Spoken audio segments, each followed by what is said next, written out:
this is a sad thing about the whole area, is that it's very evident that quite a lot of people are quite poor. So they're desperate for tourists to buy their wares. There are fixed price shops, but most of the time Moroccans are desperate to get you in the shop to barter for something. If you enjoy bartering, you'll have a great time. And we had a few people that absolutely loved it. We didn't. Our conscience doesn't let us knock people down. That's the problem. Even if we go to a boot fair, Vide Grenier, flea market, whatever, it's so rare, unless we think they're really asking too much, ridiculously too much, we will pay it. Because to us, they're there for a reason. They're there because they need to make some money. If we don't want it, we walk away.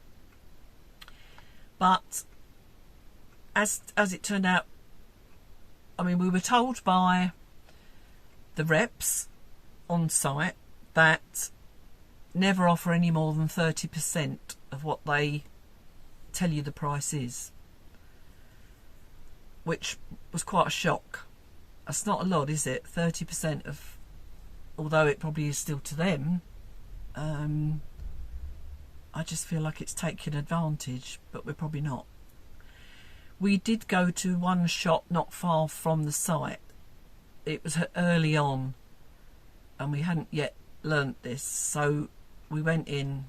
I was looking for, they do these long dresses with like just a round neck collar with a slit and then a slit on the side, and I'd seen a lot of people buying them, and I thought, nothing else, I don't actually need any new outfit, but as a souvenir and something I could wear, if only when I go to Morocco, something I wanted. And we went in the shop and he actually had a white one, because it was hard to find a colour I liked. A lot of things are one size, and I'm not sure if this was. We were obviously looking around the rest of the shop. We spotted he had some wooden camels, and so look at those, because again we love wooden animals. We've got a few in. If you've seen my front room, you might remember we got some wooden animals around the room. And then we noticed these sort of woven bags with Morocco on, and we were just sort of saying, oh, we could get that for Natalie, and our neighbour. And he's listening all the time. And all of a sudden, I said to him, right, how much for the dress? He said, well, one moment. And he goes and gets this bag, he picks it up and says, for Natalie. And he picks up the camel, he said that, and then he says, oh, and gives us a couple of fridge magnets. He said all of that. So I said, okay, how much? And then he said 800. And I was a bit taken aback, because I knew that there's no way that was worth 800, as in €80.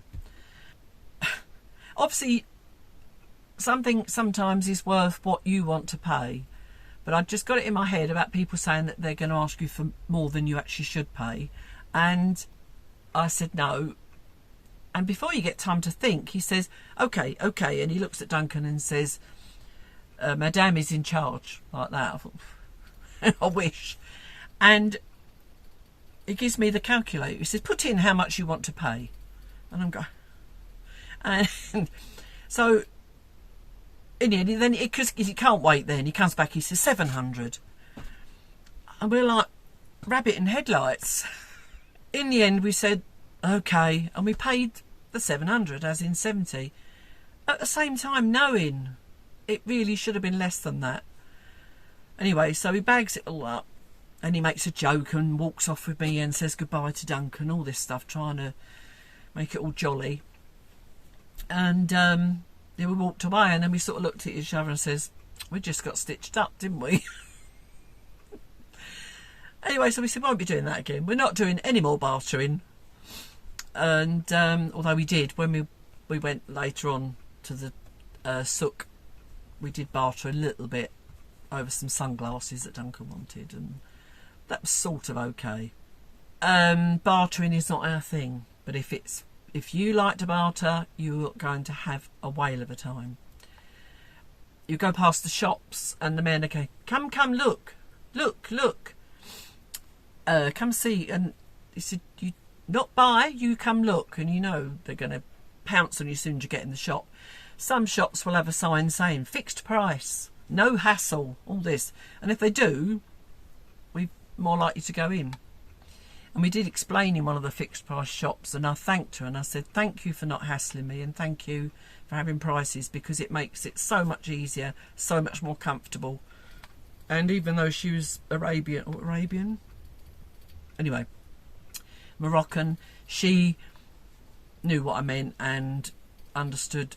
And it's just a shame the other shops didn't, because apparently they all hate this lady and her son because of they operate the way they do. But anyway, yeah, so we found all these sort of shops uncomfortable. Basically, avoided eye contact, because you get eye contact, they've got you.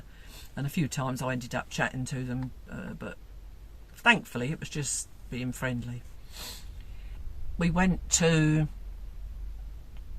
several different places, I'd say, and every time we were ignoring it. But the sad thing is, the Moroccans, we knew, had been told that Moroccans are very friendly people, and it was really sad to ignore them, but you, after a while, you start to think they're only talking to you because they want to sell you something. We did find on 2 or 3 occasions they did just want to chat. I mean, we left this site one day and this man started talking to us, and we were like this, and he said, I see you on the Allegro site. And we said, oh. So we realised he's one of the gardeners, so obviously we complimented him on the gardens and everything, and he was really grateful. So thank you. And so it was nice. That was a genuine, just friendly comment, and he was just wishing us a happy holiday. But then other times we were walking along, and there was a mother and a child. The child could only be like maybe 3, very young anyway, and come up with a packet of tissues trying to sell it to us. Oh, my heart. Had we had any small cash with us, I would probably have done it, because these people obviously need it. Why would they be pushed to that length to sell a packet of tissues? But despite the fact that cash is king, as someone told us, you don't seem to get any small change, and you can't be going giving out notes everywhere. So it was really difficult. So we'd sort of have to say no and then be feeling really bad about it. Yeah, so 3 times we had children come up to us trying to sell us tissues, because just for a dirham or something, and which is nothing, but we didn't have it. We didn't have that cash on us. We didn't even have 3 times that cash on us. It's just the way the notes go there. We spent loads of time trying to get cash. We'd get cash from the cash machine, then we'd go to a shop to buy something to get the change for it. I mean, one day it was a bit embarrassing. We went to get a bottle of Coke, and we had an equivalent of €10 on us. And, oh, madame, have you not got, we hadn't, but thankfully he did have something, so he did manage to give us some change. So we had a little bit of change for a little while. And because, especially the staff on site, the bar staff and the servers and everything, we used to tip them, because they were just always so nice and they were very attentive. And obviously, if you did tip them, they became more attentive, and that wasn't our intention, but that's just the way it was. We used to go into the lobby bar. 2 of them, the barman, as soon as they saw us, we'd get up to queue to get a drink, and they'd tell us, no, sit down, and they knew what our drink was, and they'd bring it to us. Embarrassing, but it made them feel good to do it. They made you feel very special, which is all part and parcel of having a good holiday. And I say, if we didn't have the cash, we felt very uncomfortable not being able to tip them. We went to Crocker Park,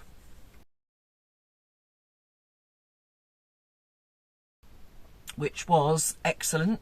I don't need to tell you what was there, do I? Okay. Crocodiles and alligators, and they had geckos and lizards and everything of that sort of thing, and they even had some of the smallest monkeys in the world. Couldn't really make out why they were there, but I think they were looking after them. And they bred on site as well, so it was amazing hearing how many eggs a crocodile could lay as such, and they were telling the difference between a male and a female that we didn't know, and amazing information. I couldn't go into it all now. Yeah, we had a great guide. I'm going to give him obviously some more pictures in. He was very knowledgeable. We had a part where, because there's again lots of cactuses and plants that he talked about.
And they had papyrus along a path, and he was talking about how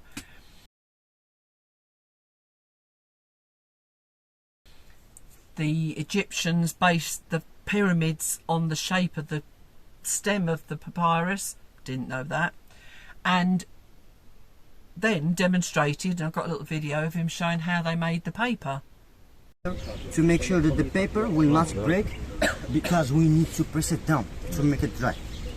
So after finishing the paper, drying it for 2 days, it turns to something that looks like this. The oldest paper in human history, dating about 3,000 years before Christ, which is about 5,000 years now. Wow. And you can even notice that the name of paper in languages have actually originated from the Latin name of the plant. See, English paper, French papier, Spanish papil, German papier, quite sound similar, right?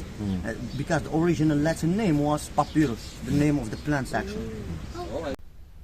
While we was at Crocker Park, did get to know these English people, two especially, these two ladies, because during the actual walk round there was a bridge to go across which gives you a great view of the park.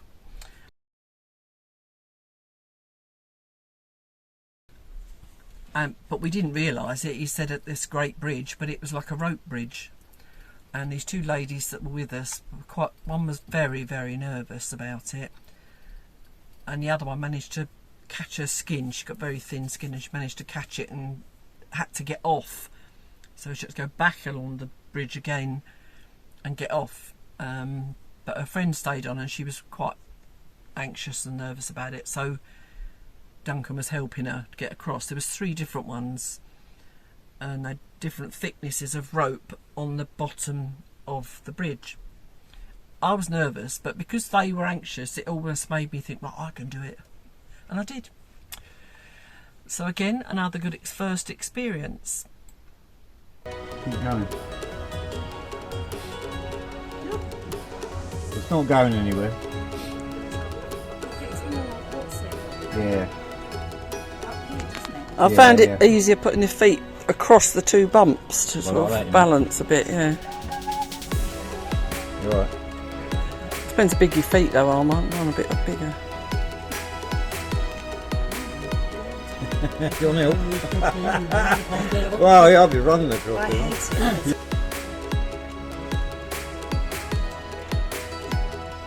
Yeah, I think if you can do it quick, it's probably just get it over and done with. No.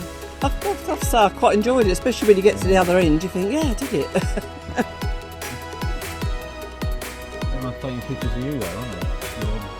Sorry.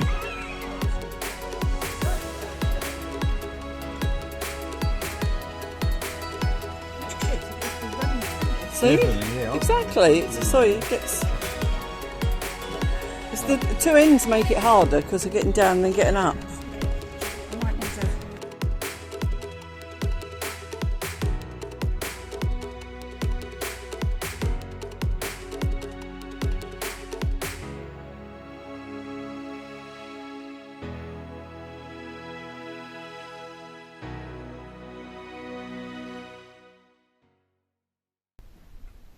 As I mentioned, you've probably heard of souks, which is like the markets, indoor markets and outdoor. And there's a huge one in Agadir. Mind blowing, that's all I can say.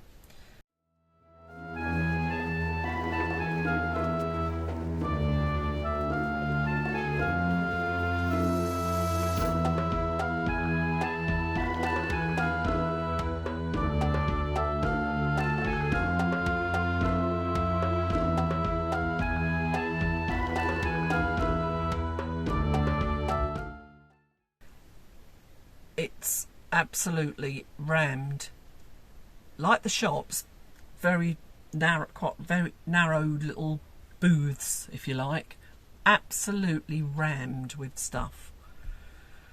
And if they were selling fabric, they usually had someone out the front on a sewing machine. You can imagine me on a sewing machine making stuff. Loved it. And there's actually one little booth that if you took your stuff there and he'd repair it. So much stuff, so much. It was just, and a lot of them are selling the same thing. And sometimes the fabrics weren't that nice, but then there's others that were absolutely beautiful. So if you go there and you're going to buy it, I would say take a bigger suitcase, because it's just, I didn't need to buy anything, but you know what it's like, kid in a sweet shop. Again, they're doing this come look, and bartering, and yeah, that's not for me. But we did go twice just to have a wander around. We also stopped for a coffee both times outside.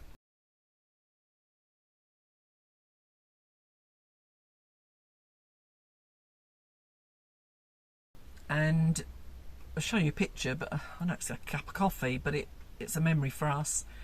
But you could get, we had 2 cappuccinos, which come with a water bottle each, for less than €3 for both.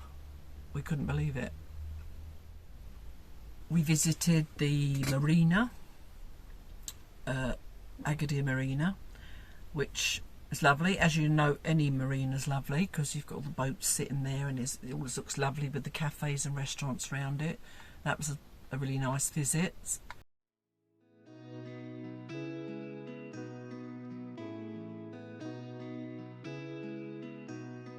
And we had coffee and a breakfast there. In fact, the only reason we had a breakfast was because if you paid for a coffee, it was only another 20 cents to have a full breakfast with it, like as in croissants and toast and jam and everything. Made no sense. Oh, and a bottle of water.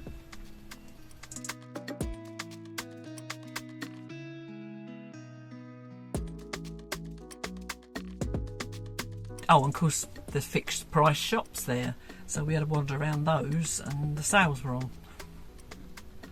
Duncan ended up buying himself a jumper and like a toiletry bag he bought as well.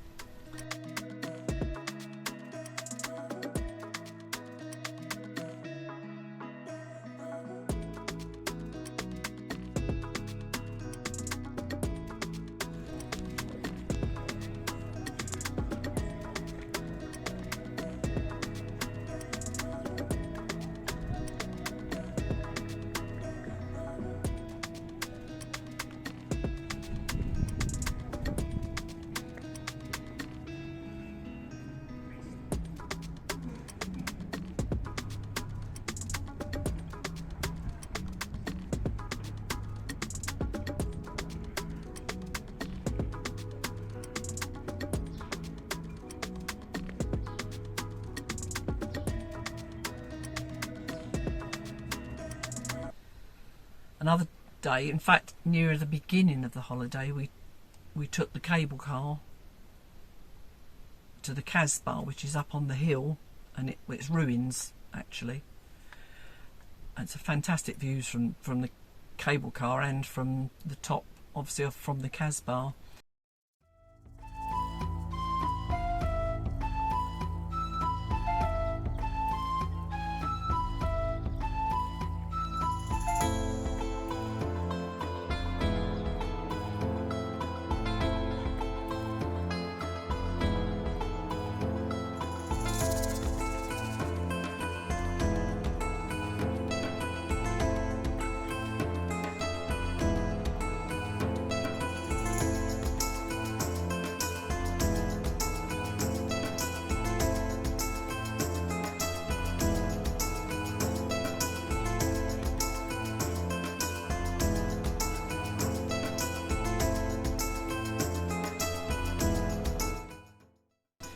And they were setting up for a social event. I can't remember what it was now.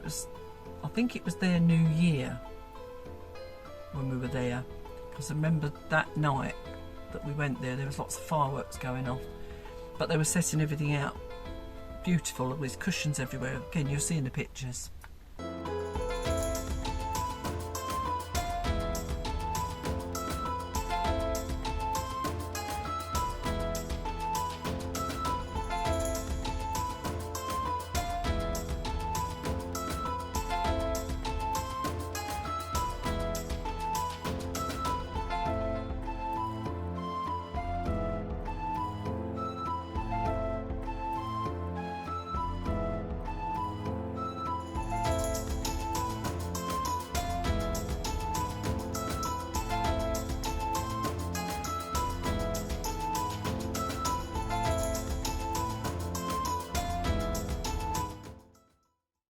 We walked the local high street, the main high street in Agadir, which was quite nice just to see some of the shops.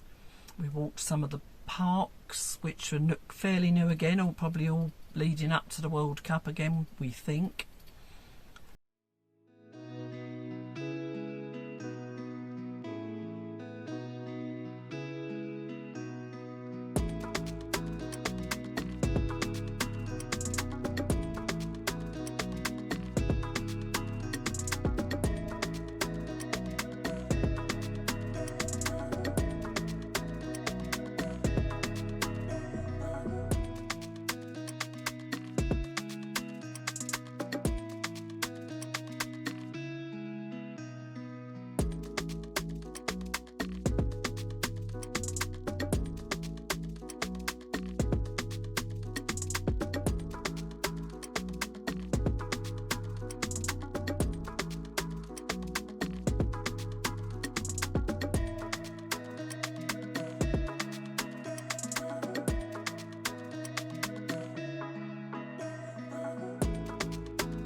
On the, I think in the third week, I went for a massage.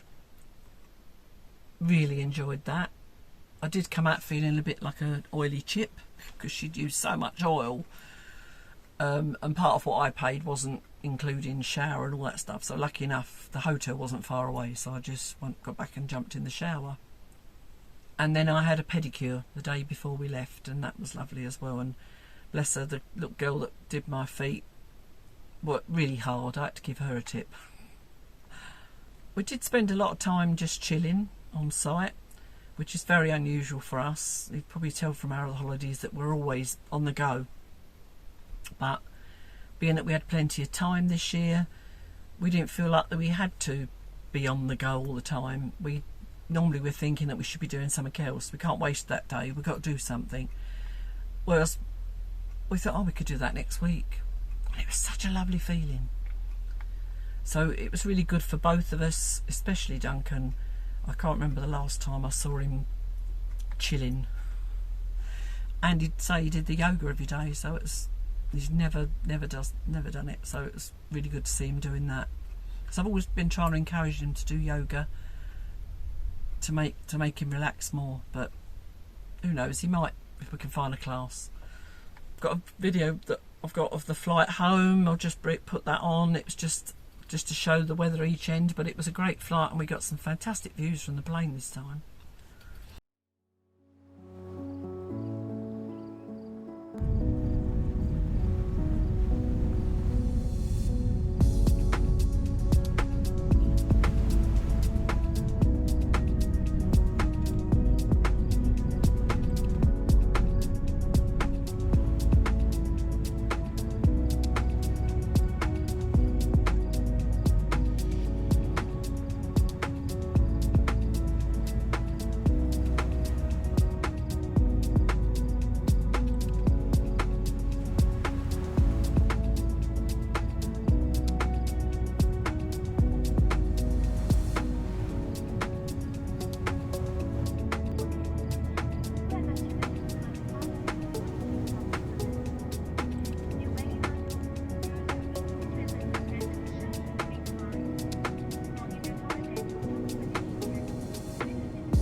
Well, I hope you enjoyed that recap. I know I wasn't going to show any holiday stuff, as I said at the start, but some of you seem to enjoy it. If you've got any questions, put them in the comments below, or maybe drop me an email. My email address is in the description, under the title, in where it says more. So I think I've just about covered it. Hopefully you enjoy the photos and everything, and now I've got to go and put this on my editing program and slot those photos in, etc. I'll see you next time. Au revoir.